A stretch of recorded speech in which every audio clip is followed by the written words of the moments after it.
Hi friends, welcome back to PC creations. ఈరోజు recipe వచ్చేసి పాల తాలికలు అనమాట. ఇంట్లో ఎప్పుడైనా పిల్లలు స్వీట్ అడిగినా, ఒకవేళ ప్రసాదానికి ఏం చేయాలా అని అనుకున్నప్పుడు ఎప్పుడు చేసేలాగా పాయసం కాకుండా ఇలాగ ఇంట్లో స్వీట్ రెడీ చేసుకోవచ్చు. పాల తాలికల స్వీట్ అయితే ఇంట్లోనే ఈజీగా రెడీ చేసుకునే స్వీటు. ఇంకా ప్రిపరేషన్ అయితే చూసేద్దాం. ఇప్పుడు దానికోసం అయితే ఒక గ్లాస్ బియ్యం పిండి అయితే తీసుకున్నాను. ఇక్కడ బియ్యం పిండిని అయితే వేయించుకోవాలి, ఎర్రగా వచ్చే వరకు. పిండి ఎర్రగా వచ్చే వరకు పొడి పిండితో చేసుకుంటున్నాను, తడి పిండితో కూడా చేసుకోవచ్చు. ఇది ఇలాగా వేయించుకునే లోపు, ఇక్కడ పిండి వేగేలోపు కొంచెం బెల్లం అయితే తీసుకున్నాను. ఇది వచ్చేసి పావు కిలో అనమాట. అచ్చు ఇలాగా మెత్తగా నల్ల కొట్టుకొని ఒక గిన్నెలోకి వేసుకొని కరగపెట్టుకోవాలి. దీన్ని ఇలాగ ఒక గిన్నెలోకి అయితే వేసేసి కొంచెం వాటర్ యాడ్ చేసుకొని ఇలాగా కరగపెట్టుకోవాలి. స్టవ్ మీద పెట్టేసి అప్పుడు ఇదిగో ఇక్కడ చూడండి, ఈలోపు పిండి అయితే ఎర్రగా వేగుతూ ఉంది కదా. పిండి వేయించుకోవడం వల్ల కడుపు నొప్పి అలాంటివి రాకుండా బాగుంటుంది అనమాట. అందుకని పిండిని అయితే వేయించుకోవాలి ఎర్రగా వచ్చే వరకు. టేస్ట్ కూడా బాగుంటుంది అలా వేయించుకుంటే. ఇక్కడ చూడండి, బెల్లం అయితే కరిగింది, పాకం అయితే కాదు, నార్మల్గా కరగబెట్టుకున్నాను అంతేను. ఇక్కడ పిండి వేగుతూ ఉంది కదా, పిండి అయితే వేగింది చూసారా ఎర్రగా. ఒక గిన్నెలోకి అయితే తీసేసుకున్నాను. ఇక్కడ పిండి వేయించుకుంటున్నాను కదా, పాల తాలికలు దేంట్లో అయితే చేస్తున్నామో దాంట్లో కర్రీస్ వండేదైతే తీసుకోకూడదు. ఎందుకంటే పాలు అనేవి విరిగిపోతాయి. ఓన్లీ పాలతో మాత్రమే చేస్తాము పాల తాలికలు అనేది. అందుకని చెప్పేసి సపరేట్గా గిన్నె అయితే పెట్టుకోవాలి దీనికి. ఇక్కడ 1/2 లీటర్ పాలు అయితే తీసుకున్నాను కదా నేను.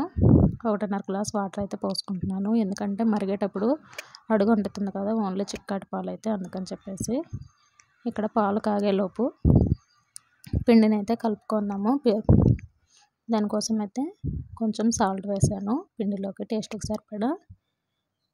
పిండి వేడిగా ఉంది కదా, అందుకని చెప్పేసి గరిటెతో అయితే కలుపుతున్నాను. ముందుగా కరగబెట్టుకున్నాం కదా, దాన్ని అయితే లైట్గా యాడ్ చేసుకోవాలి. ఎందుకంటే పిండి తినేటప్పుడు స్వీట్ తగలడం కోసం అనమాట. ఉప్పు, స్వీటు టేస్ట్ సరిపడా వేసుకోవాలి. టేస్ట్ చూసుకొని సరిపోయిందో లేదో వేసుకోవాలి. ఇప్పుడు కొంచెం కొంచెం వాటర్ యాడ్ చేసుకుంటూ కలుపుకోవాలి. ఇలాగ గరిటెతో అయితే కలుపుకుంటూ ఉన్నాను. పిండి వేడిగా ఉంది కాబట్టి. ఈలోపు చల్లారింది, ఇంకా చేతితో అయితే కలుపుకుంటున్నాను. పిండిని స్మూత్గా అయితే కలుపుకోవాలి. చూసారు కదా, ఇలా కలుపుకుంటే సరిపోతుంది, పర్ఫెక్ట్గా వస్తుంది, ఈజీగా చేసుకోవచ్చు. బిగినర్స్ కూడా ఇలా కలుపుకున్నాం అనుకో. పిండి రెడీ అయిందా లేదా అని చెక్ చేసుకున్నాను ఒకసారి. ఇక్కడ పాలు అయితే పొంగి వస్తున్నాయి కదా, ఈలోపు తాలికలు అయితే రెడీ చేసుకోవాలి. చూసారా, ఇలాగైతే చేసుకోవచ్చు. ఒక ప్రాసెస్ అయితే ఇలాగ చేసుకోవచ్చు చేతితోటి. లేదు ఇంత చేయాలి చేతితోటి చేయలేము కష్టం అనుకున్నప్పుడు ఇలాగ చేసేసి ఒక ప్లేట్లో అయితే పెట్టుకుంటున్నాను కదా, చేతితో చేసినవి అనమాట అవి. లేదంటే ఇలాగ చక్రాల గద్దెతో కూడా చేసుకోవచ్చు. టైం పడుతుంది, చేతితో చేసుకోలేము, చేత రాదు అనుకున్న వాళ్ళు, బిగినర్స్కి అయితే చేత రాదు కదా, అలాగైతే ఇలా కూడా చేసుకోవచ్చు అనమాట. పిండి గట్టిగా కలిపామనుకో చక్రాల గిద్దలో దిగదు కదా, అలాంటప్పుడు ఇంకొంచెం వాటర్ యాడ్ చేసుకొని కలుపుకోవచ్చు, ఏమవ్వదు. ఇలాగ తాలికలు అనేవి రెడీ చేసుకొని చూసారా, ఇక్కడ బాల్స్ కొన్ని చేశాను, తాలికలు కొన్ని చేశాను కదా, ముందే రెడీ చేసి పెట్టుకోవాలి. పాలు మరిగేటప్పుడు డైరెక్ట్ దాంట్లో యాడ్ చేసుకోవాలి. కలిపేయకూడదు అనమాట, అవన్నీ ముక్కలైపోతాయి, చెదురైపోతాయి కలిపేసామనుకో. ఇలాగ డైరెక్ట్ కూడా వేసుకోవచ్చు, ప్లేట్లో కాకపోయినా. ముందు కొన్ని ప్లేట్లు అయితే వేసుకున్నాను కదా, అలా కాకుండా ఇలా కూడా వేసుకోవచ్చు మరిగేటప్పుడు డైరెక్ట్గా దాంట్లోకి అయితే. ఇలా చేసుకుంటే ఈజీగా ఉంటుంది, అందుకని చెప్పేసి ఇలా చేస్తానన్నమాట నేను. ఫాస్ట్గా అయిపోతుంది. పిల్లలు ఎప్పుడైనా స్వీట్ అడిగారనుకో, పాయసము లేదంటే పాల తాలికలు ఇలా చేస్తూ ఉంటాం కదా. ఇంట్లోనే ఈజీగా చేసుకునే స్వీట్లు అంటే ఇవే అనమాట. ఇంకా మధ్య మధ్యలో ఇలా కలుపుకుంటూ ఉండాలి. చూసారా, చెక్ చేసుకుంటూ ఉండాలి ఉడికిందా లేదా అని చెప్పేసి. తిప్పేసామనుకో చెదిరైపోతాయి ముక్కలు అవి, అందుకని లైట్గా యాడ్ చేసుకుంటూ తిప్పుకుంటూ ఉండాలి. చూసారు కదా, ఉడికిందనమాట. ఇప్పుడైతే తాలికలు అనేవి పాలల్లో. టైం పడుతుంది ఉడకడానికి, చూసుకుంటూ ఉడకబెట్టుకోవాలి, తిప్పేయొద్దండి.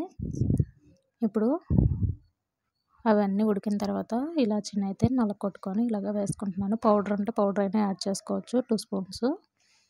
నేనైతే పౌడర్ లేదని చెప్పేసి ఇలాగైతే వేసుకుంటున్నాను డైరెక్ట్గా ఫ్లేవర్ కోసం అయితే. చూసారా, ఇలాగా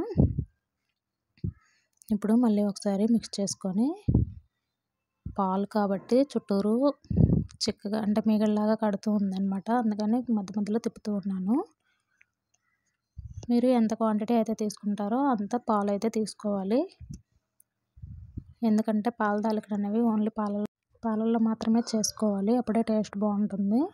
ఇలా చేస్తేనే బాగుంటుంది తడిపిండి కన్నా కూడా. ఇక్కడ పాల తాలికలు అనేవి ఉడికిన తర్వాత ముందుగా కరగబెట్టుకున్నాం కదా బెల్లము, దాన్ని అయితే ఇలాగా స్టెయినర్లో అయితే వేసుకుంటున్నాను.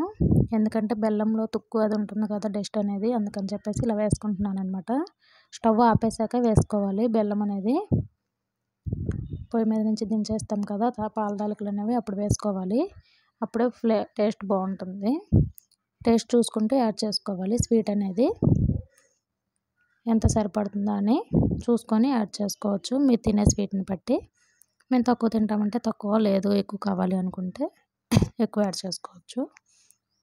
టేస్ట్కి సరిపడా. చూసారు కదా పాల తాలికలు అయితే రెడీ అయిపోయినాయి. ఇంకా ఇప్పుడు ఒకసారి బాగా కలిపేసి స్వీట్ వేసిన తర్వాత చూడండి, ఇప్పుడు ఇలా ఉంటుంది కదా, కొంచెం చల్లారేసరికి సరిపోతుంది, ఏమవ్వదు.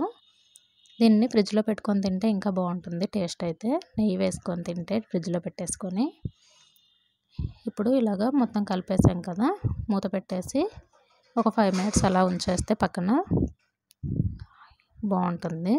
5 మినిట్స్ తర్వాత అయితే గిన్నెలోకి తీసాను. చూడండి పాల తాలికలు పర్ఫెక్ట్గా ఈజీగా ఇంట్లో ఎలా రెడీ చేసుకున్నామో చూసారు కదా. వీడియో కానీ నచ్చితే లైక్, షేర్, కామెంట్ చేయండి. అలాగే మన ఛానల్ని ఫస్ట్ టైం చూస్తున్నట్లయితే సబ్స్క్రైబ్ చేసుకోండి. Thank you for watching.